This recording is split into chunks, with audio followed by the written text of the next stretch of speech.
दोस्तों, इस वीडियो में जीएसटी की इम्पोर्टेंट नोटिफिकेशन हम डिस्कस करने जा रहे हैं। ये जो नोटिफिकेशन है, इसको लेकर के कुछ कन्फ्यूजन भी बनी हुई है, क्वेरीज भी है, तो वो सभी चीज़ें हम इस वीडियो में डिस्कस करेंगे। तो चलिए पहले देख लेते हैं कि इस नोटिफिकेशन में क्या है।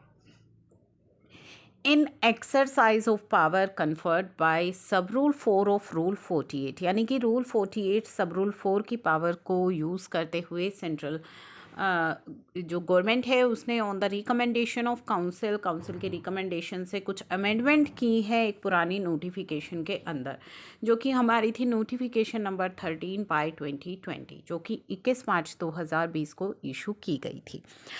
अब उस नोटिफिकेशन के अंदर जो अमेंडमेंट की गई है, in the sad notification in the first paragraph with effect from 1 अक्टूबर 2022, यानी कि 1 अक्टूबर 2022 से for the word 20 crore rupees, हमारा जो वर्ड है वो हो जाएगा 10 crore rupees shall be substituted.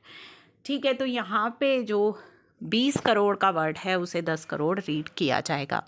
अब इसका इफ़ेक्ट क्या आने वाला है? इसका इफ़ेक्ट ये आने वाला है कि जो हमारा रूल 48 सब रूल 4 है वो बात करता है ई इन्वॉइसिंग की। तो फाइनेंशियल ईयर 17-18 से फाइनेंशियल ईयर 21-22 तक अगर किसी भी वर्ष आपका जो टर्नओवर है वो 10 करोड़ को एक्सीड कर रहा है, तो आपको ई इन्वॉइस बनाना पड़ेगा 1 अक्टूबर 2022 से। तो ये तो बिल्कुल क्लियर है। अब यहाँ पे अगर मान लीजिए 21-22 की जगह अगर मान लीजिए आपका अगस्त 2022 में या जुलाई 2022 में आपका जो टर्नओवर है वो 10 करोड़ एक्सीड कर गया है, तो क्या ऐसे केस में भी आपको 1 अक्टूबर 2022 से ई इनवॉइसिंग करनी है? इसको लेकर के जो कन्फ्यूज़न है वो आप क्लियर कर लीजिए कि अभी जो है 21-22 तक के लिए ही आपको अपना टर्नओवर चेक करना है। 22-23 के लिए, यानी कि अब अगर 2022 में मार्च 2022 के बाद अगर आपका टर्नओवर 10 करोड़ एक्सीड कर रहा है, तो आपके लिए ई इनवॉइसिंग का जो प्रावधान है वो एप्लीकेबल होगा 1 अप्रैल 2023 से। तो अभी अक्टूबर 2022 के लिए हम 17-18 से 21-22 तक अगर आपका टर्नओवर एक्सीड करता है 10 करोड़ से, तो आपको ई इनवॉइसिंग करनी है 1 अक्टूबर 2022 से।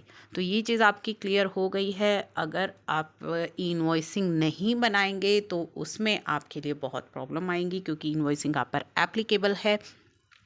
तो आपके पास एक वैलिड इनवॉइस होना चाहिए, और वैलिड इनवॉइस कब होगा? जब आप पर अगर ई इनवॉइसिंग एप्लीकेबल है तो आप ई इनवॉइस ही अब आपके लिए एक वैलिड इनवॉइस है।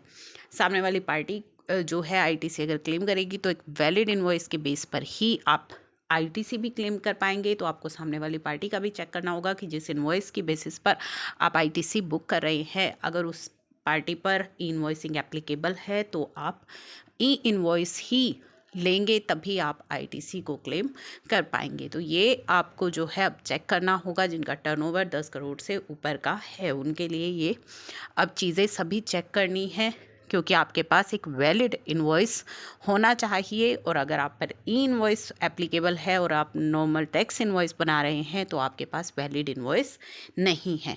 तो जो भी आपके कंसिक्वेंसेस होंगे वो तो आपको फेस करने ही पड़ेंगे। साथ ही अगर आप एक वैलिड इनवॉइस आपके पास नहीं है और उसके बेस पर आप आईटीसी बुक कर रहे हैं, तो भी आप उसके लिए एलिजिबल नहीं होंगे। तो ये सभी चीज़ें अब आपको चेक कर लेनी है। अगर आप अकाउंटेंट्स हैं तो आपके लिए भी बहुत इंपॉर्टेंट हो गया है अब ये सब चीज़ों का ध्यान रखना, चेकिंग करना।